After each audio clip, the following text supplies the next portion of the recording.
Juan Nepomuceno Carlos Pérez Rulfo y Vizcaíno fue un escritor, guionista y fotógrafo mexicano. De niño quedó huérfano a los 11 años cuando murió su madre, toda vez que 4 años antes había muerto su padre en la Guerra Cristera. Entonces fue a vivir con una abuela, terminando en un orferinato. En 1953, el Fondo de Cultura Económica publica el libro El Llano en Llamas, que consistía en 17 cuentos cortos que había escrito este gran autor.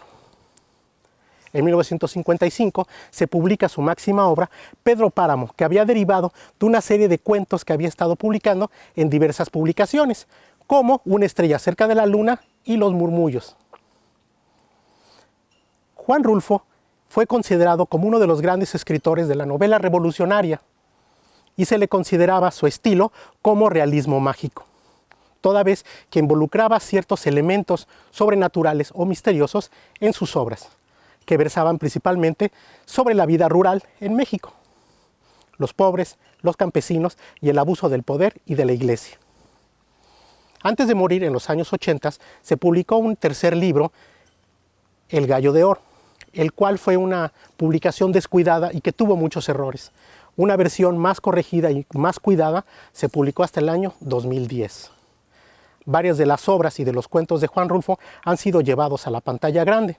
De Pedro Páramo se han filmado 2 películas. Quizás la mejor y la más lograda fue aquella en la que John Gavin interpretó a Pedro Páramo. Fulgor Sedano era interpretado por Ignacio López Tarso y aparecieron jóvenes estrellas del cine mexicano como Julissa y Jorge Rivero. También se hicieron 2 películas relacionadas con El Gallo de Oro. Una de ellas contó con el trabajo de Gabriel García Márquez y Carlos Fuentes en el guión. Juan Rulfo es considerado por muchos, y yo me incluyo entre ellos, como el más grande escritor de México, de América Latina e incluso del idioma español. Pedro Páramo se trata de una historia que se centra en un poblado llamado Comala, a donde llega Juan Preciado, el principal narrador de una serie de historias misteriosas y sobrecogedoras. Pedro Páramo es un hacendado al que de joven su padre consideraba un inútil, pero que al morir este último queda al frente de la hacienda llamada La Media Luna. Entonces forja una vida como un cacique sanguinario y sin escrúpulos. Para evitar pagar una deuda con un rancho vecino, decide casarse con la dueña de este, llamada Dolores Preciado. Pedro Páramo envía a su administrador, Fulgor Sedano, quien presiona a Dolores para que la boda se realice de inmediato. Ella queda atrapada entre sus deseos de organizar una gran fiesta y el temor a regresarle una negativa a su pretendiente. Al final de cuentas, ella desea esa unión, al grado de que se dice para sus adentros: «Gracias, Dios mío, por darme a don Pedro, aunque después me aborrezca». Tiempo después, Dolores deja Comala para irse a vivir con su hijo, dejando todo atrás. Pasados muchos años y en su lecho de muerte, manda al hijo, el mencionado Juan Preciado, a buscar a Pedro Páramo para que le exija el pago por todo lo que le correspondía como su hijo. Ella tiene en Comala el recuerdo de un pueblo que se consideraba tranquilo y bello, hasta que el cacicazgo de don Pedro lo convirtió en un lugar sin vida, abandonado y horrible. Dejabas atrás un pueblo del que muchas veces me dijiste: lo quiero por ti, pero lo odio por todo lo demás, hasta por haber nacido en él.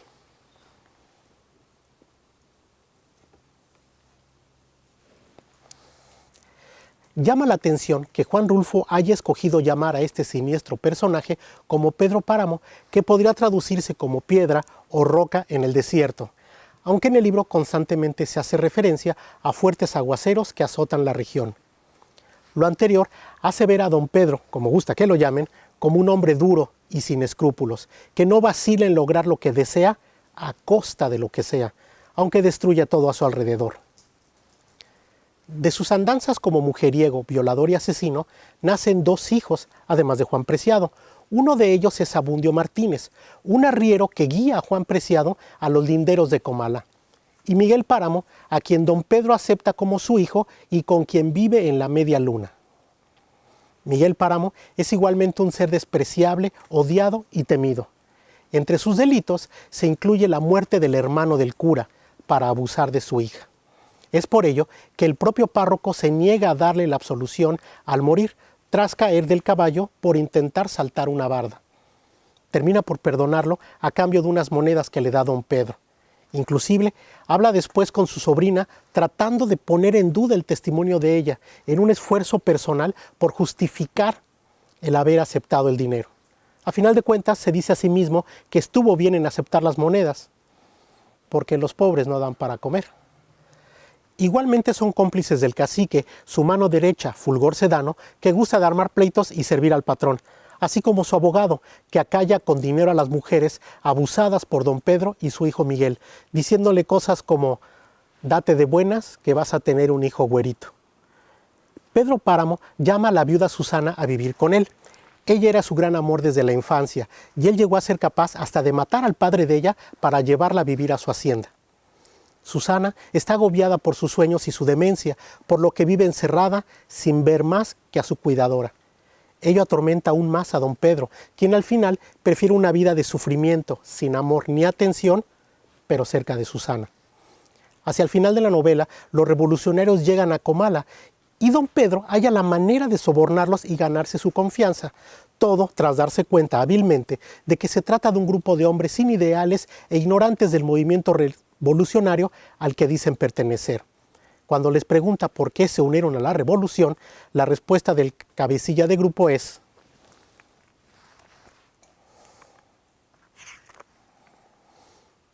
pues porque otros lo han hecho también, ¿no lo sabe usted?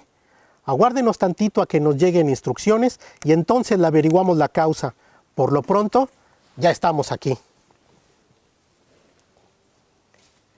La historia se divide en 3 partes más o menos discernibles. La inicial, que se relaciona con la llegada de Juan Preciado y la búsqueda de su padre. El libro comienza con la frase: vine a Comala porque me dijeron que acá vivía mi padre, un tal Pedro Páramo. En su búsqueda se topa con varias personas a quienes va reconociendo como muertos, salvo una pareja de hermanos que viven encerrados en una casa derruida para esconder su relación incestuosa. En la búsqueda de su padre, escucha las voces de las almas, de los fantasmas que le cuentan partes de sus historias en un pueblo lleno de huecos.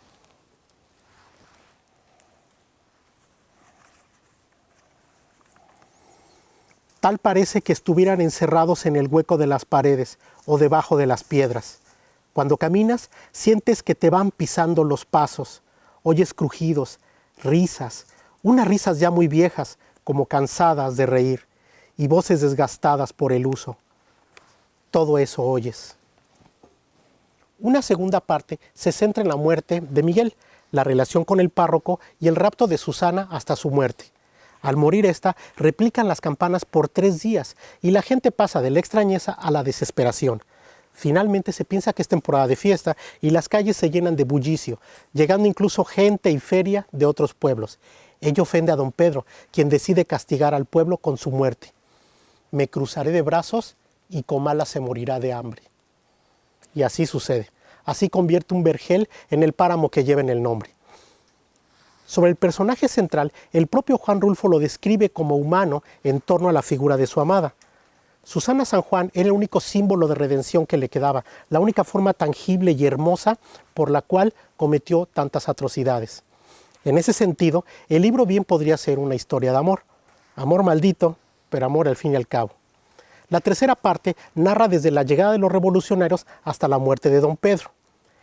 El final es ambiguo, ya que narra cómo llega un Abundio Martínez borracho hasta la media luna para pedirle dinero a don Pedro a fin de poder enterrar a su madre.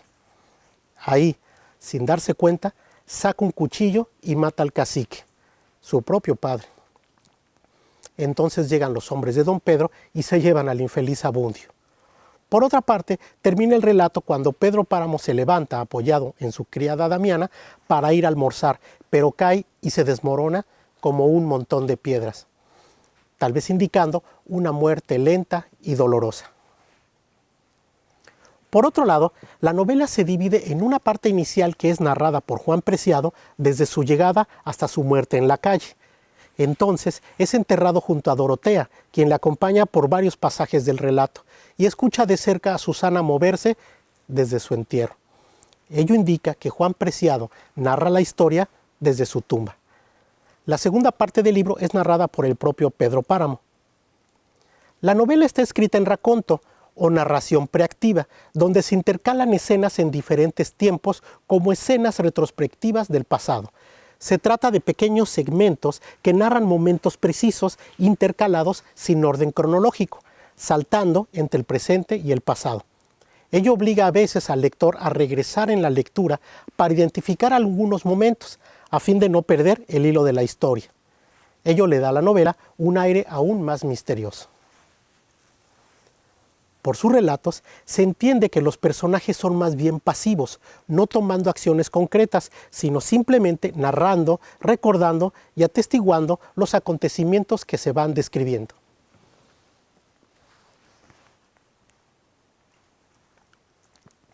Y lo peor de todo es cuando oyes platicar a la gente, como si las voces salieran de alguna hendidura, y sin embargo, tan claras que las conoces. Ni más ni menos, ahorita encontré un velorio. Me detuve a rezar un Padre Nuestro. En ese estaba cuando una mujer se apartó de las demás y vino a decirme: Damiana, ruega a Dios por mí, Damiana. ¿Qué andas haciendo aquí?, le pregunté. Entonces ella corrió a esconderse entre las demás mujeres. Mi hermana Sixtina, por si no lo sabes, murió cuando yo tenía 12 años. Era la mayor y en mi casa fuimos 16 de familia. Así que hazte el cálculo del tiempo que lleva muerta. Y mira la hora, todavía vagando por el mundo. Juan Rulfo utiliza un lenguaje coloquial, típico de la gente de campo poco educada, lo cual permite al lector adentrarse en las historias como si las escuchara directamente de sus protagonistas. Utiliza frases como salió fuera y miró el cielo, o Justín espera la muerte para morirse, que logran la idea de que son Juan Preciado, don Pedro Páramo o cualquier otro personaje de la novela quien nos cuenta lo que sucede. En ese sentido, es de resaltar cómo también el autor utiliza frases que, si bien pueden parecer simples, están llenas de ingenio y resumen toda una idea con pocas palabras. Por ejemplo, cuando se habla del calor que hace en Comala, lo refiere con la frase: muchos de los que allí se mueren, al llegar al infierno, regresan por su cobija. Hablar de Juan Rulfo y su máxima obra, Pedro Páramo, no hace honor al libro, por más que se llene de elogios. Es una novela que debe leerse para poder dimensionar su grandeza.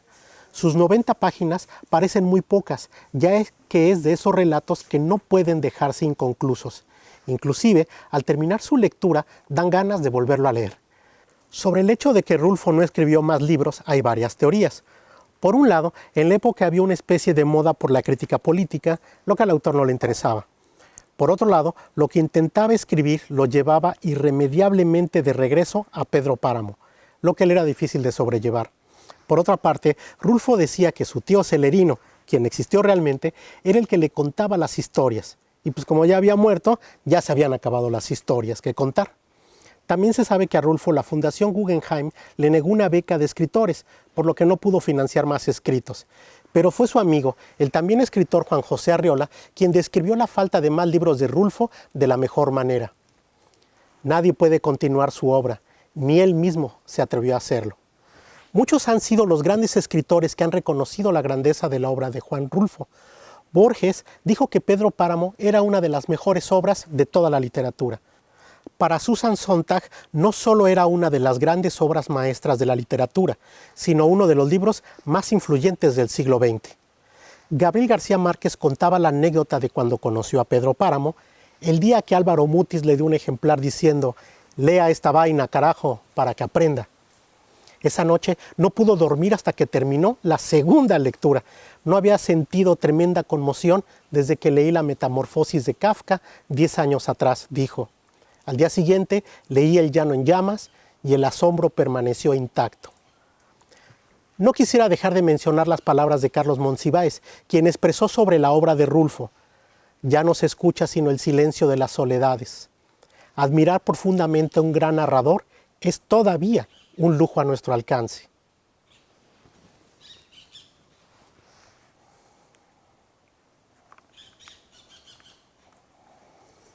Recuerdo los días en que Comala se llenó de adioses, y hasta nos parecía cosa alegre ir a despedirle a los que se iban. Y es que se iban con intenciones de volver. Nos dejaban encargadas sus cosas y su familia. Luego, algunos mandaban por su familia, aunque no por sus cosas. Y después parecieron olvidarse del pueblo, de nosotros y hasta de sus cosas. Pedro Páramo, de Juan Rulfo. Muchas gracias.